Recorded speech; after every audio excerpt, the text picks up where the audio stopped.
Do you find, since you're doing it this way, that when you're speaking to different victims that they're a little bit more open, or? Yeah, Jonalene, what are you finding? Not, you know what? It depends. I think this way, I have a feeling that victims think that they're bothering us. You know what I mean? So I think everything's more concise. But I also think because they're self isolated, or under this quarantine where they don't have a choice, that it's more about safety. Worrying about if they're still living in the situation, if someone's going to come to the door, or the kids are going to be there, or the battery is going to be there. So it's kind of twofold. But I know that everybody's grateful that they're able to connect with us in this way. Absolutely. Both organizations do work together, correct? Bergen and like Women Rising and the Center of Hope, you do join together and work together. Yes, in the sense where that we're both domestic violence agencies, and we're both just as close to New York City, and we're close in proximity. And sometimes we have clients that have to get out of Hudson and they go to Bergen, or Bergen into Hudson. So in that way, yes, we're two totally separate organizations. Exactly.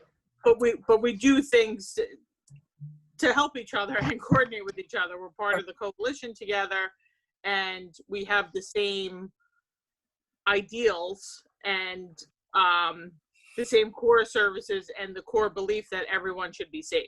Exactly. The way New Jersey domestic violence organizations are set up is that each individual county has representation. So as Jonalene was saying, if someone comes to us and they live in Hudson County and they need help, well, of course, we'll help them, but we'll also contact our organization and work with them to get her help in her, or him or them, in their home county. Welcome, Julie. Nice to meet you. Can you hear? I can hear you. How are you? Fantastic. So I'm very excited to have all you ladies on, and I want to move forward. We were just to catch you up, we were just discussing how the two organizations work together, and what I was going to ask, do you both have a domestic violence response team? Yes. Okay, these both do. So I see Jonalene is in. I'm sorry, I missed the first part of the conversation. Hi, Julie. How are you? Good. How are you? Good. Good to see you. Same here. Good. I hope you're well. Yes. One thing we were talking, Julie, is how New Jersey domestic violence organizations work together and how they're set up by county. Great. Okay. So yes, each county has a state-funded core services, which includes a safe house or an emergency shelter for victims of domestic violence. And that's how we know each other, through that coalition that unites all of us. It's called the New Jersey Coalition to End Domestic Violence. Yes. Something that with this pandemic, since it started and the stress levels are high, people are losing jobs, and now victims they're in the home now with the abuser. Have you noticed a high increase in cases that are coming in? Unfortunately not, and that's of great concern. Attorney General Grewal last week did a briefing via webinar. He too is quite concerned. For the past month, we've seen a 50% decrease compared to last year in domestic violence reports, as well as domestic violence arrests. And we understand that when there are stressful times like these, that domestic violence does increase, and that increase can go on for up to 2 years. So we do know that we have a lot of people, individuals, women, children, men, who are currently being abused, who are unable or to reach for help, or may not be aware that services are available to them at this point. So we really feel the call for action to spread the word, and I'm glad that you're paying attention to this cause to partner in letting victims know that we are here throughout the state, and we really want them to reach out for help, that they don't have to stay in an abusive home right now. Yeah, and we've seen this before, like around Hurricane Sandy. It's the same situation, meaning that because there's a bigger issue, there's a world issue, a state issue, city issue where victims are living, they have to deal with that first. I think that also, oh, I'm sorry. Go ahead. And then the other thing is, like I was saying before about this forced quarantine, where some of our victims are still living with their batterer, so they can't leave. Mm-hmm. They don't have privacy. They don't. So this is this is the other thing, and that, like Julie was saying, in the next months or weeks, months and years, we're going to see the effect of this and have a surge of victims coming forward. In many cases, that the victim depends on the abuser for the income. Do you have assistance available financially to help the victim during the times when they come to you? Yes, we do. The Safe House covers all of their needs, so they don't have to pay for housing, for food. We have clothing. We have all the basic necessities to ensure that they are comfortable, as well as for their children. That's what I was asking. Yes, we also have at Center for Hope and Safety clients who are residing in our transitional housing program as a means to rebuild their lives over a longer period of time, because economically they could not successfully sustain themselves and their children in independent housing. So we help them become economically strong. Some of these victim survivors are experiencing some significant setbacks by having lost wages at this time. So we are here to help them with financial support, emotional support, so they don't step back into a sense of hopelessness or helplessness or even to an abusive relationship at this time. So they're very fragile, and we're there for them to continue to build economically. That's fantastic. So the next question that I'm going to ask you kind of hits home, because I recently have gone through it, and I was working with Women Rising, and I had to go through somewhat of the process. I wasn't abused physically, but went through the mental and the constant emails and phone calls and yada yada. But something, since I went through the process, that I learned is when I went for the temporary restraining order and went to the police station, okay, it was just that specific date, and they were very vague of what they wrote on the report. So now when I went to court, they were just going to present the one date, which was incorrect. And I said to the judge, I'm sorry, but there's more to it. I had everything in a box, and I kept notes, but I also am very strong-minded, and I'm blessed to have that. But since I went through that, I think it's very important for, to explain to women how they have to keep proper notes, and when they do go to the police station, that how it has to be done the proper way. Or what I'm thinking about is, for me, I was in my right state, and I was just in anger, and I knew what I had to do, and I was in a financial situation where I did get an attorney. But for a woman that has been knocked down and mentally, physically, they're not thinking that way. They're just in fright and fear for themselves and their family. What would you recommend for the victims out there, how to handle it? Mm-hmm. I'll jump in, and please jump in as well when you're ready, Jonaline. Yeah. We at Center for Hope and Safety are helping victims with our legal team. We were very fortunate that 3 years ago we implemented a legal services department. We have 3 full-time attorneys and 2 legal administrators. And so when a client comes in and they need support with filing a restraining order, we go with them to the police station, to the court. We make sure that they are thorough, that they include all the details they need to have. And looking back at our operations prior to having that legal team in place, we greatly appreciate its impact. It's critical for victims who are surviving, who do not understand how the legal system operates, that they have that legal support. And also the entire state has learned to value that, and we now have statewide attorneys. There's also Partners for Women in Justice serving specific counties. And who do you serve? Is that who you're going through to serve your victims? Yeah, yes.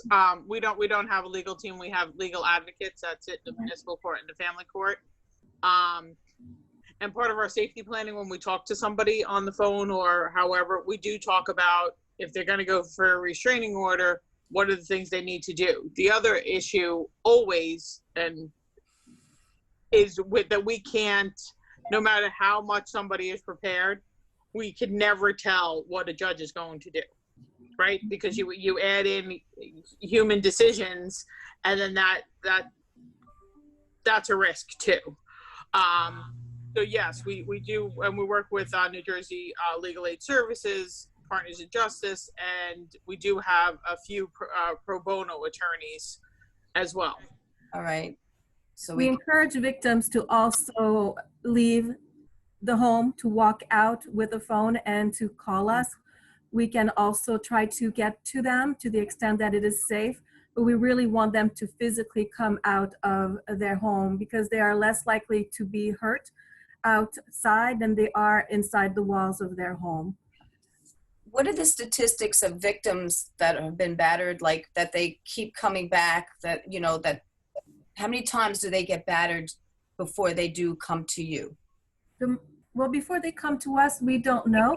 However, there are some statistics that indicate that a victim will leave 7 times and come back before leaving for good. So it's too many times. It could be deadly. And it's important that organizations like ours are known to victims and accessible to victims. And partnering with media is a great tactic to meet that mission. And what I wanted to ask, to be a part of something, what kind of training? Do they have training for people that want to help support, you know, ways to raise money? I mean, what could you recommend for us to do to really help? So for us, we do regular shout outs to people who want to learn about how they can help immediately. And that's Lindsay's development office who puts out those shout outs as to whether we need diapers, a crib, or we need bleach. We have that communication with our supporters. So that's one way to help out. We also engage quite a lot of volunteers. And those volunteers can be in the safe house helping tutor children, or they can be going to do drives in the community to get summer camp supplies for our children or food for our transitional housing clients. So we have an array of ways in which we engage the community in whichever way they feel comfortable in doing so. So the way to do it is to for people to send their email to our development office. Lindsay can give you the details. I want to be part of your team. Put me on your list. I want to hear your shout outs. You know, I know we're speaking a lot in regards about women, and I understand. What are the statistics, the male versus female, the victims?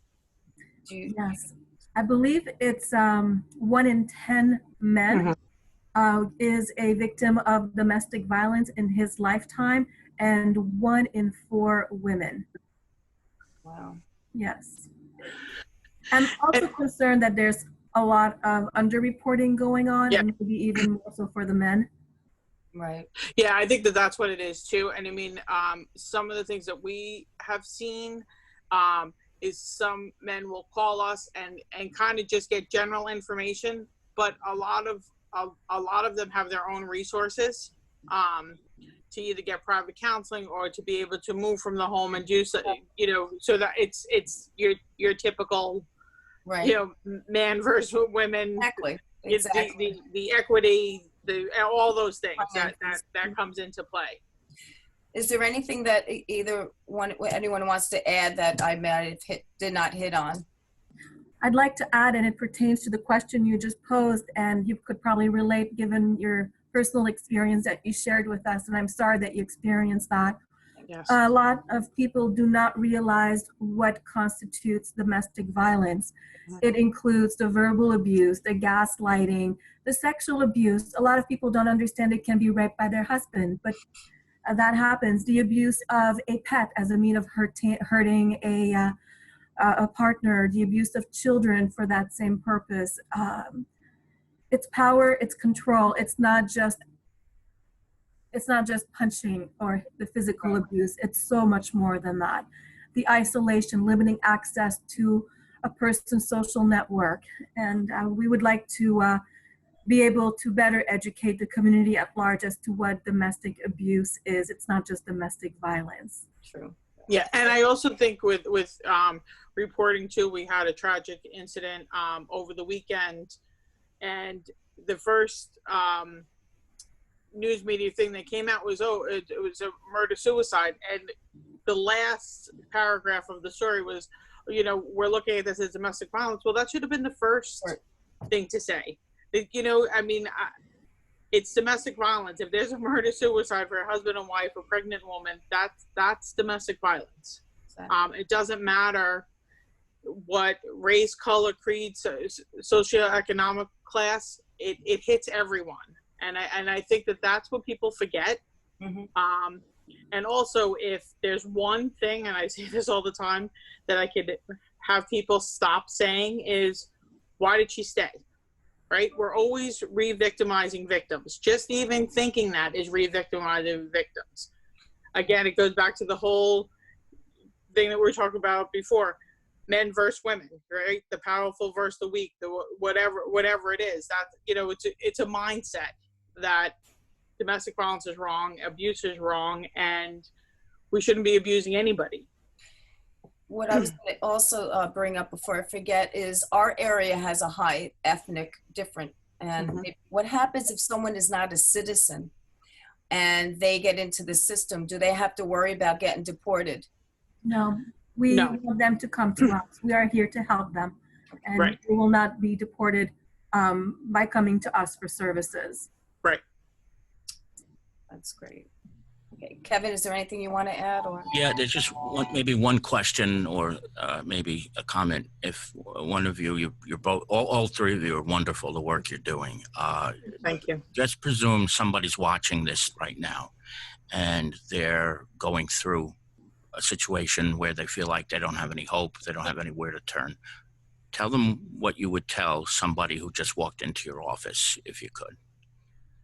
You are not alone, and we are here to help you be safe and help you rebuild your life. Thank you. Yeah. Beautiful. well, ladies, my heart, I'm so grateful that you took the time today, and especially I'm sure you're inundated with different way of your day, of Zoom calls. It's not typical, but I really want to thank each and every one of you for your time. I appreciate it very, very much.